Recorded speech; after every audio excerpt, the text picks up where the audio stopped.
Tom, a Rangers fan. What are you doing to yourself? I know it's been a hard watch last season, but hey, I'll have to stick with the team now. Do you know what? I mean, incredible the fact that where they are in the Europa League. I bet you're holding out hope for that. Fingers crossed, yeah. I'm going down tomorrow night, so fingers crossed they can do another run to the final. Good stuff. Listen, strong Scottish contingent we've had on the show today. Whereabouts in the world are you, Tom?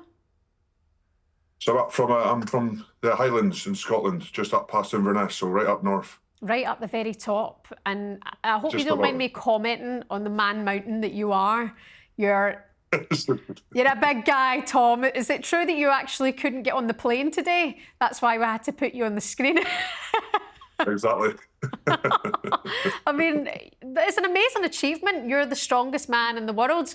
I mean, what preparation goes into that? Yeah, I mean, a lot of food. That's why I'm abnormally large. A lot of sacrifice, spending time away from the missus, with friends, and a lot of discipline, hard work, and consistency in the gym. So I'm in the gym 3 hours a day, eating every 2 hours, 8 hours sleep, missing night outs, missing time with the friends, like I said, and just a lot of sacrifice to get to the top of this sport. Well, fair play to you. I mean, you've done it. You're at the top. I mean, you're the world champion. That's brilliant. Tell me about the amount of calories that you intake a day. I suppose you get asked this just too many times. I mean, I'm on 8,000 calories right now. So before I came on this, I was just eating 10 eggs, porridge, and some fruit. So yeah, 8,000 calories is my day-to-day. And then up towards a competition, I'm up to 10,000 calories. So yeah, as you can see, a lot of food. A lot of food digest. I have to digest a lot of food. So. Must cost an absolute fortune. How much are you spending on eggs a week? Jesus. Yeah, I mean, 100 odd quid an eggs a week. I mean, eggs are expensive. Everything's expensive these days, isn't it? So. Oh my God. And do you eat the eggs raw? Because the idea of that makes me want to gag. No, I'm not into that hardcore. I cook them scrambled or fried and have them that way. Not straight from the shell. So that's perfectly acceptable then if you are doing a strict egg diet to up your protein. You can still cook them. You don't have to eat them raw. Tom, tell me about what made you want to be the strongest man. Yeah, so I've got a big brother who's 10 years my elder, so I'm 30, he's 40. He started off strongman about 26. I started about 17 years old, and we went on this journey in the gym together, and then he took me to my first competition as a strongman, and yeah, I took it like a duck took to water, and we kind of travel the world together now, competing, and we were the first brothers to get to the final in 2019. And at that point, I was like, this is something that I could win. And yeah, from 2019 onwards, I've been pretty successful in World Strongest Man, and it's nice to be able to do it with my brother now, who's my best friend. So it's been very special. Oh, it's quite a cool journey to have together, both of you. I mean, were your parents into it? Did it start like young, or was it in the house?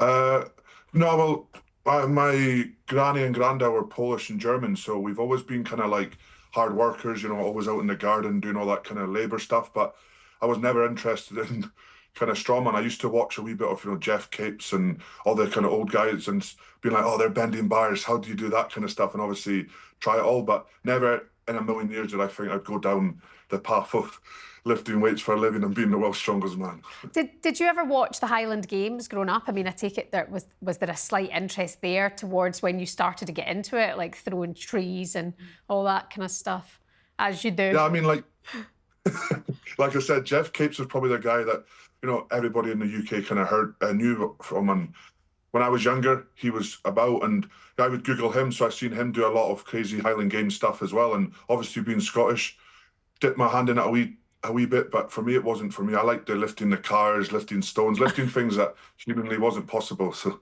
what is the heaviest that you can lift in terms of like an object? What's the heaviest object?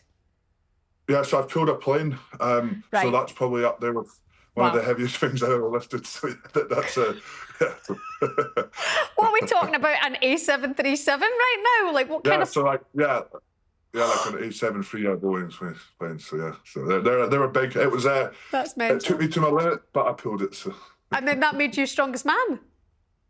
Yeah, so doing that kind of stuff, lifting atlas stones, lifting like logs above my head, just all the kind of different crazy things we do. You have to do about 10, 15 events to be crowned the world's strongest man, and one of them's pulling planes, monster trucks, all that kind of stuff. So. Oh my God. I mean, it's proper entertainment as well. I mean, people watching this, I mean, I'm gawping, you know, and I tend to follow these things on social media, but I mean, that's just amazing. Someone was like, tow that plane, and you were like, sure, no problem. Let me just wheel this thing out of here. That's mad, Yeah, Tom. That's mental. I mean, I'd rather sit on it and go on holiday, but if it has to pull it, I have to pull it. But yeah, I mean, that's that's what we have to do. That I think that's why strongman is such a entertaining sport for not just the athletes but for fans. You know, it's you're pulling these things, kids can watch it, adults enjoy it, older people can enjoy it as well, and it's a spectacle for everybody to come and watch, and it's unbelievable to be part of as well. You're dead right. I mean, you're really talking it up because is it in August this year, Strongman? So it's the world's strongest man's in May, which is just around the corner. Then it gets televised, at Christmas time. So. Okay, brilliant. And what are you expected to lift this time? Have you got any idea yet what they're going to throw at you? We don't actually have any much idea, but it'll be some sort of crazy thing. I think it's in Sacramento, which is a kind of old village, which is known for like trains and stuff. So who knows, trains maybe or something crazy like that. So. Unbelievable. Can I just ask you as well, Tom, while we've got you, about the importance of weightlifting, because it's becoming this trend. Well, I would say it's decided that so many people going to the gym now are seeing the importance of weightlifting. What are the health benefits of it, and would you give advice to anyone who's looking to kind of get stronger? Yeah, I mean it's healthy. I think it's also very good for the the mental side of things as well. I was diagnosed with autism at a really young age, and the gym's the thing that saved my life. And I learned how to talk to people. I learned how to just do a lot of stuff in my life because of the gym. So for me, yeah, the gym's the thing that keeps me active. It's the only kind of thing I do. It keeps me active. It keeps me fit. It keeps my brain healthy as well. But it's one of the things that has changed my life, and I know it's changed a lot of people's life as well. And so as soon as you step through those doors, the best thing about it is you don't get judged, and I think that's the best thing about it. You can go there, all different shapes and sizes, and you can just achieve your goals because you have these kind of other gym buddies in the gym wanting to help you as well. So it's a special feeling to be part of a gym family, gym community. Good for you, Tom, speaking openly on these subjects as well, because I think it's such a healthy thing to do, to be able to encourage others and make them see that because maybe you have autism or people have ADHD, it can limit you in school years. You're almost seen as like, oh, no, you're not going to be able to get into university. But we quite often here sit and talk about the superpower, and you literally have a superpower. I mean, you could flick anyone over. I mean, anyone. Yeah, I mean, yeah, I changed autism. For me, I seen it as a superpower in 2021 when I won World's Strongest Man for the first time, and standing on that podium knowing that like I was this kid with autism that had a lot of things thrown in my life, and I went over massive hurdles. I got told I would never be nothing, and now look at me, I'm the king of the world. So yeah, I use that as a superpower now. I talk about it as a superpower, and I think it helps a lot of people to open up about it all and really kind of achieve what they want to do in life. Brilliant stuff. Well done, Tom. Listen, I work with two big children in the morning. Well, actually, there's a number of big children on talkSPORT Breakfast, but one of them you'll idolise is Super Ali McCoist. There's Alan Brazil. There's Gabby Agbonlahor. Which one of those three have the potential to be talkSPORT's strongest man? I know. I'll say Big Ali McCoist. Of course you would.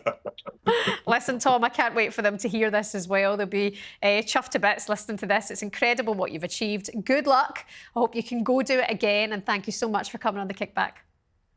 Thank you very much. Thanks for having me.